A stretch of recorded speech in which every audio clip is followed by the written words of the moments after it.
Good morning everybody, it is 4:50 a.m. in El Salvador. It's pitch dark and I am making a little vlog because why not? I need to update you on everything that's been going on. I've been traveling all over the world and I'm just heading out for a jog. The marathon is in 10 days time, which I'm very worried about. I have not trained, I have jet lag and I'm about to run around El Salvador. I'm going to tell you why I'm here in this video. Very interesting things happening here. I'm going to tell you about some great news on Storm, and hopefully if I make it back alive from this run, I'll tell you how the marathon training is going and the fundraising, what we've achieved with that, which is just unbelievable thanks to you guys. I don't know if it's safe to run in El Salvador, but I figured, because I got to do a very long run, but I figured 5 a.m, 10 to 5 in the morning is a good time. I think if there's any dodgy parts, they'll all be asleep and nobody else. So the sun will be rising and it's what a great way to see the city. So here goes a run around El Salvador and then I'll sit down and tell you some really exciting dog news.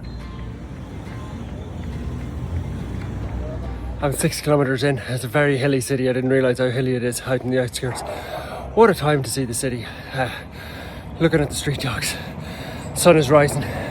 Got another 6k to do though. I'll chat to you in a bit. Okay, that's the 10k done. I'll tell you a little bit more about the fundraising in a second and also why I'm in El Salvador, but I want to tell you first, the first thing I did when I woke up this morning at about 4:30 a.m. actually, because of jet lag, was I checked on Stormzy, who's back home. Now, wonderful news is that he's recovering from his brain injury, and he's still quite wonky on his legs. If you see the videos that we put into this, like, he's still got a long way to go, but a lot of people were asking what we were going to do with him, and Ja actually went, I was talking to her on WhatsApp and we coordinated it. She went to talk to his owner, who was the man who had seen Stormzy hit and had been told that he had to put him down and he had no money.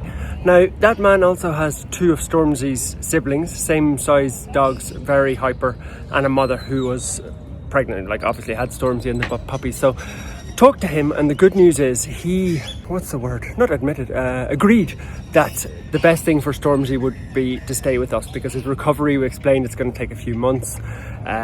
He needs peace and quiet. He doesn't need to be, walking around on the street beside traffic and have his younger siblings bashing into him. So he's going to stay at Happy Doggo forever, actually. And Stormzy will be getting rehabbed with us. We're quite hopeful. Obviously, the brain injury is still there 2 weeks later. He's not fixed by any means, but he's making great progress, and the team are looking after him, and he's got medicines and he's got food and he's got physio, all those things. So Stormzy's staying with us and then he'll get a forever home. So I'm expecting a flood of applications, but don't apply yet because we have to get him better first. So great news. Now I'm going to go in and cool down a little bit and then I will tell you why I'm in El Salvador.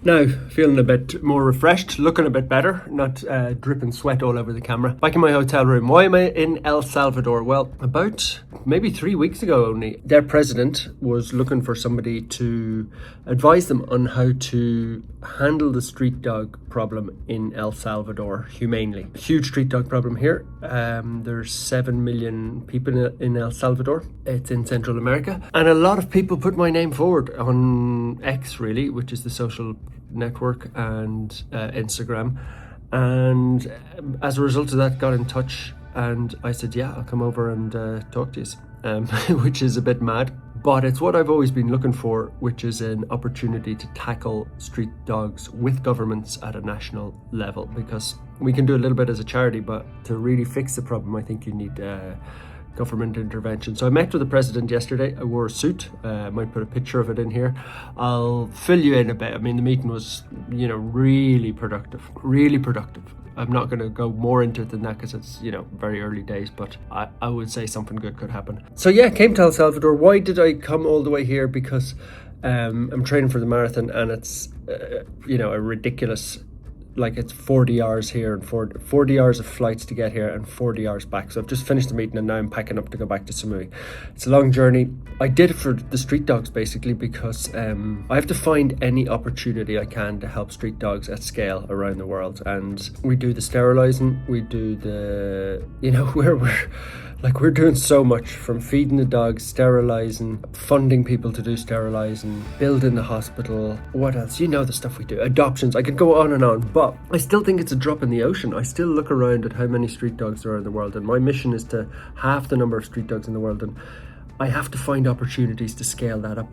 as much as I can. Next year, already this year and next year, is insane growth in terms of how many dogs we're going to help, and how I have to fund that, and how I have to build a team and think even bigger again, is not because I have personal ambition or anything like that, but it's because I see the dogs myself on a daily basis, and I see them, you know, when I went to India, when I went to different parts of Thailand, when I come here to Central America, even in countries like America, when I was there in visiting the, like, I can't do enough. I cannot, like, I'm spend every waking hour of the day trying to come up with solutions to make it go faster, and it's not enough. You know, it's not enough. We're doing a lot, but we're not doing enough. So if a president wants to meet me and sort a problem across the entire country, I'll fly across the world to do that. It's like wrecked me mentally, and not mentally, physically, and I've got a marathon in 10 days, which I'll tell you about in a second, but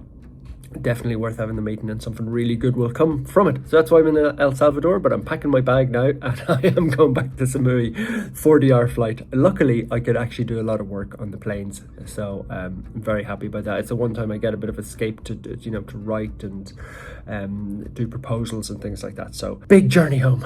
But let me tell you about the marathon first. Now let me tell you about marathon training. I think you can see I've got my Central American look on today. Obviously I have to buy clothes wherever I go because I have nothing posh.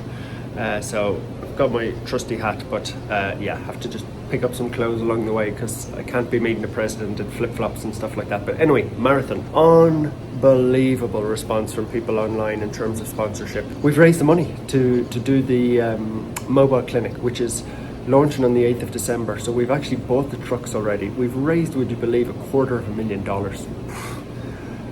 If there was pressure on me before to do this marathon, I now feel like I've got, I don't want, how do I say this? People are telling me not to run. So you're not putting pressure on me by sponsoring me. Trust me, I want to do it for myself, for my health and everything like that as well. So I am going to run the marathon. I've only had 30 days training by the time the marathon comes. I've just run 10K now. I feel good. It's a lot different running 40K. But I think I've got a chance of doing it. If I have to walk it or run it or crawl it, whatever, I'll do it. But in terms of the funding, I cannot believe it. We're going to be able to put mobile vet clinics on the road on the 8th of December. You'll see the trucks in here. We're working on the branding. I've got all the machines, so we've got stuff like autoclaves and all the stuff that they need to run the mobile clinics. They're going to be sterilising 5,000 dogs a year with those mobile clinics. So effectively, you know, stopping about 100,000 puppies a year coming into the world thanks to this marathon, but not the marathon, thanks to the people, you know, supporting it online. And you know who's doing an unbelievable job? The team building the mobile clinics in Thailand, because they're trying to hire I've got the easy part of the job, trust me. People paying for it and people building it. I've got the easy part. I just get to, you know, run, which is not going to be easy, but I really do feel like I've got an easy end of the stick, and I wanted to thank people so much. I can't believe it. It's turning something into reality. I think people like something tangible, and you're going to see it on the roads 8th of December. So less than four weeks. I have to go and do some calls now about that today.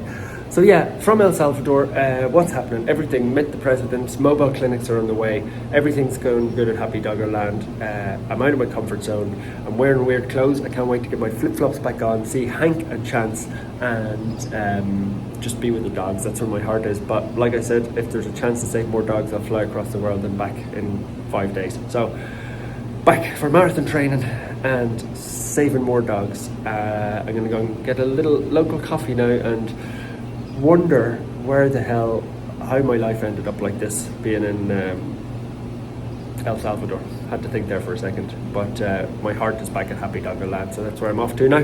Thanks for following, guys. A subscribe would be massively appreciated, but can't really ask for more than you're doing at the moment, supporting. People are so kind.